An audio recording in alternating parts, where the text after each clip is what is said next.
वाराणसी से सांसद रहे डॉक्टर राजेश मिश्रा ने दिल्ली स्थित भाजपा केंद्रीय कार्यालय में पार्टी की संस्था ग्रहण की।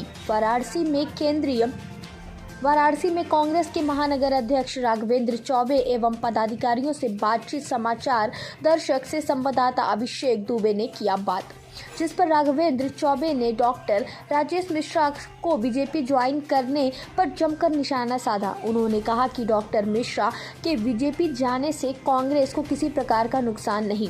राघवेंद्र चौबे ने बताया कि राजेश मिश्रा ने कहा कि 14 साल से अपेक्षा की जाने वाली बात कही, पर ऐसा नहीं है। पार्टी में उन्होंने जो चाहा, जिसको जो पद देना चाहा, वह देने का कार्य करते रहे। वह पार्टी पर इस्तीफा देने का बार बार दबाव बनाने का काम करते थे। कांग्रेस महानगर अध्यक्ष राघवेंद्र चौबे यही नहीं रुके, उन्होंने डॉक्टर राजेश मिश्रा पर स्वसज्जित कार्यकर्ताओं का करियर खत्म करने का भी आरोप लगाया है। उन्होंने एक बड़े नेता का नाम लेते हुए कहा कि उनकी अपेक्षा के कारण वह पार्टी छोड़कर आज बीजेपी के मंत्री बने हुए हैं। कारण तो वही बता पाएंगे, लेकिन जहाँ तक मैं समझता हूँ कि हम लोगों ने सुना है उनको, और सुन करके हम लोग राजनीति में बड़े हुए हैं। वो अक्सर कहते थे कि मैं राजनीति छोड़ दूंगा, घर बैठ जाऊंगा, लेकिन कांग्रेस मेरी माँ है, मैं अपनी माँ के साथ कभी दगाबाजी नहीं करूंगा, धोखेबाजी नहीं करूंगा। आज उन्होंने जो कदम उठाया है, निश्चित रूप से हम लोग उससे हर्षप्रद हैं। और मैंने सुना कहीं पे उन्होंने मीडिया के सम्मानित साथियों को संबोधित करते उन्होंने कहा कि वो 14 साल से बर्दाश्त कर रहे थे। मुझे लगता है कि कांग्रेस ने उनको 1996 से बर्दाश्त कांग्रेस उनको कर रही थी, लगातार उनको ताकत दी, कांग्रेस के टिकट पे सांसद बने, और जिन 14 वर्षों की वो जिक्र कर रहे हैं, उन 14 वर्षों में वो 2 बार विधानसभा और 1 बार बनारस के सांसद रहने के बावजूद सलेमपुर, यहाँ से लगभग 200 किलोमीटर दूर जाकर के चुनाव लड़ने का काम किया। अब पार्टी ने उनको टिकट दिया। इस बार भी मुझे जहाँ तक जानकारी है पार्टी के सूत्रों की, उसके माध्यम से मैं कर सकता हूँ कि जब तक गठबंधन नहीं हुआ था तो भदोही से वो कांग्रेस की तरफ से उम्मीदवार हो जाने की उम्मीद थी हम सभी लोगों को, लेकिन जब गठबंधन में वो चीज़ें चली गई तो अपनी राजनीतिक गुस्सी, और मैं सीधे कहता हूँ कि जब संघर्ष करने का मादा नहीं रह गया है, पार्टी को बीच मझधार में छोड़ करके, जब पार्टी का अच्छा समय था तो पार्टी का आनंद लिया। पार्टी में जब पार्टी ने हर तरह से ताकत दी, जिसको चाहते थे वो संगठन में लोग होते थे, संगठन के लोग बनाए जाते थे। लगातार पार्टी के ऊपर दबाव बना करके 14 साल, पिछले 14 सालों का वो उल्लेख कर रहे हैं, इन 14 साल में उन्होंने, मुझे लगता है कि 14 बार इस्तीफे की धमकी दे करके पार्टी के ऊपर अपना मनमाना निर्णय कराया है, थोपा है। बाकी मैं यही कहूँगा कि जहाँ भी रहें स्वस्थ रहें और उनका राजनीतिक भविष्य उज्जवल रहे। राघवेंद्र जी, बात की जाए तो राजेश मिश्रा जी को जाने से क्या उस पर वोट बैंक पर भी कुछ असर पड़ेगा? नहीं, कतई नहीं, वोट बैंक पे कोई असर नहीं पड़ेगा। अगर वोट बैंक पे अगर इनके काम में दम रहता तो आपको याद होगा 2009 का चुनाव ये सांसद रहते हुए लड़े थे और चौथे स्थान पे गए थे, और मात्र 66,000 वोट पाया था इन्होंने। अगर पार्टी क्यों बर्दाश्त कर रही थी?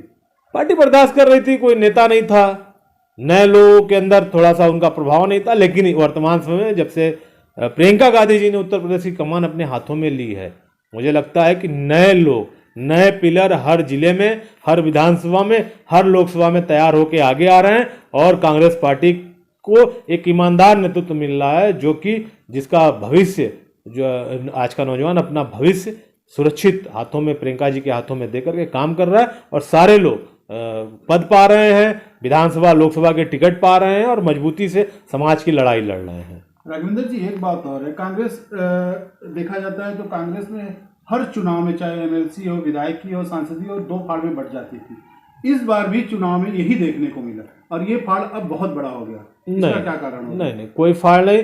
फाड़ ये लोग जो बड़े नेता थे, आपको याद होगा इस पूर्वांचल में जिन 2 घरानों, जिसको आपके मीडिया के साथियों ने, बनारस के मीडिया के लोगों ने हाउसेस का नाम दिया था, एक जिन्होंने कांग्रेस परिवार, गांधी परिवार की नज़दीकी का सबसे बड़ा लाभ लिया, उस परिवार में आदरणीय श्रद्धेय पंडित कमलापति त्रिपाठी जी जैसी शख्सियतों के छांव में लोकपति जी, रायसपति जी, ललितेशपति जी विधायक बने।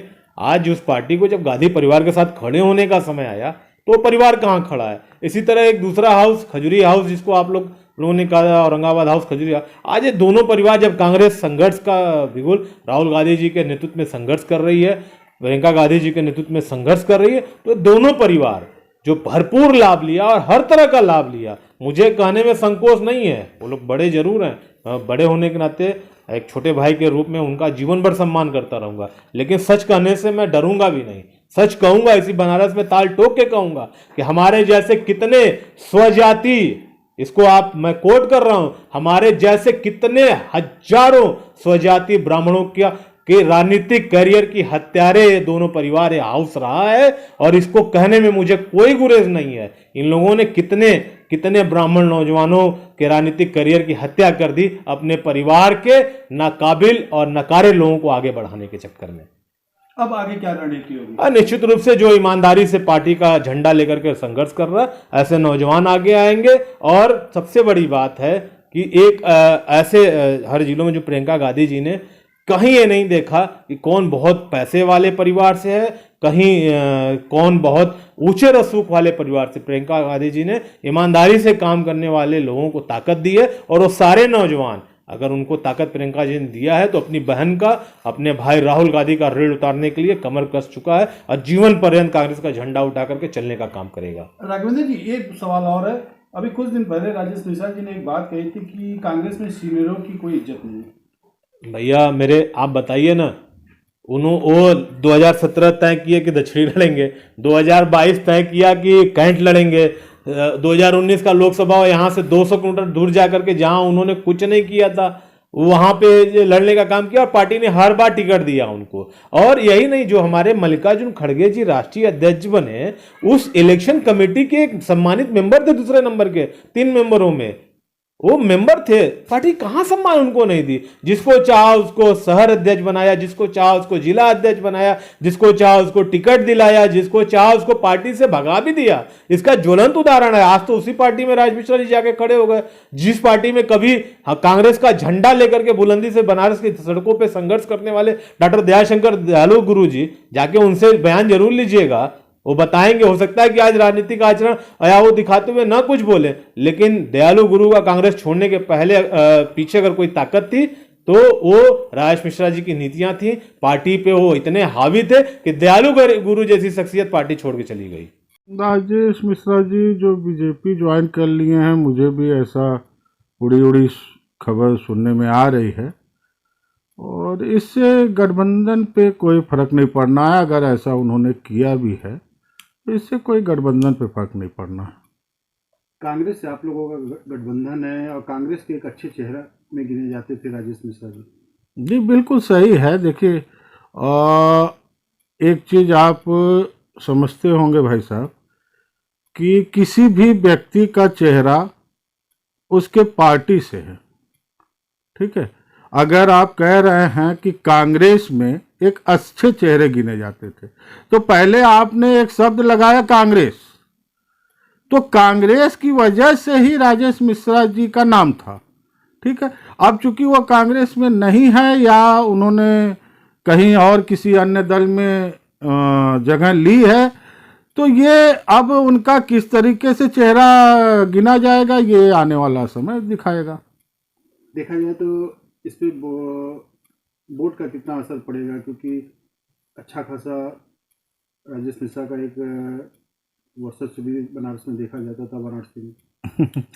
देखिए, ऐसा है कि इससे वोट में कोई फर्क नहीं पड़ना है, और जहाँ तक मैं समझता हूँ कि देखिए, पार्टी हित में जो भी व्यक्ति होता है वो पार्टी हित में रहता है, और इस तरह के लोग जो पार्टी को छोड़ के जाते हैं, कहीं ना कहीं उनको भी यह एहसास होता है कि हमने पार्टी का नुकसान ही किया है, और उनकी वजह से कहीं ना कहीं पार्टी का नुकसान होता ही है, ठीक है। और उस स्थिति को देखते हुए भी मुझे लगता है कहीं पार्टी उनको इग्नोर करती होगी, या पार्टी को ये महसूस होता होगा, तो वो छोड़ के जाते होंगे, सीधी सी बात है। और इससे किसी भी पार्टी को कोई फर्क नहीं पड़ता है। और कांग्रेस पार्टी या कोई भी पार्टी एक बहुत बड़ी राजनीतिक पार्टी होती है। उसमें कहते हैं ना 20 घोड़वा के 20 टांग होते हैं, तो अगर एक टांग उसका कहीं टूट गया गिर गया तो उससे कोई फर्क नहीं पड़ता, वो चलना नहीं रुक जाता है। लेकिन जो गठबंधन आप लोग के संग हुआ है सपा कांग्रेस द्वारा, और देखा जाए तो एक अहम पहलू बनारस है, क्योंकि बनारस की राजनीति के समय पूरा देश देख रहा है। देखिए बिल्कुल सही बात है, पूरा देश देख रहा है और कहीं ना कहीं से हमारे देश के प्रधानमंत्री जी आदरणीय मोदी जी हमारे यहाँ के सांसद थे और भाजपा को कहीं ना कहीं ये कमी या गम या चिंता सता रही है कि अगर हम प्रधानमंत्री जी को फिर से पुनः बनारस में चुनाव नहीं लड़ाते हैं तो बनारस की सीट गड़बड़ा जाएगी। अरे हमारे देश के प्रधानमंत्री हैं, ठीक, पूरे इंडिया भारत के प्रधानमंत्री, वो तो कहीं से भी चुनाव लड़ सकते थे, लेकिन कहीं ना कहीं भाजपा को ये महसूस होता है कि एकमात्र प्रधानमंत्री को ही चुनाव मैदान में उतारा जा सकता है, तभी शायद इज्जत बच जाए। तो कहीं ना कहीं हमारा गठबंधन और गठबंधन से जो भी प्रत्याशी मैदान में आएगा वो मजबूती से लड़ रहा है। हाँ ठीक है, हमारे देश के प्रधानमंत्री जी लड़ रहे हैं, उनका स्वागत है, लेकिन हमारा गठबंधन, हमारे अलायंस के साथ जो गठबंधन हुई है सारे लोगों की, वो प्रत्याशी मजबूती से मार्केट में आने वाला है और मजबूती से लड़ेगा। लास्ट सवाल प्रकाश जी, देखा जाए तो मतलब राजेश मिश्रा के जाने से कांग्रेस को कोई विशेष फर्क नहीं पड़ेगा? नहीं, बिल्कुल नहीं, कोई फर्क नहीं पड़ना, ऐसा कुछ नहीं है और कोई उससे कोई फर्क नहीं पड़ना है। देखिए सीधी सी बात है, ना ही कांग्रेस को कोई फर्क पड़ना है और ना ही बीजेपी का कोई फायदा होना है।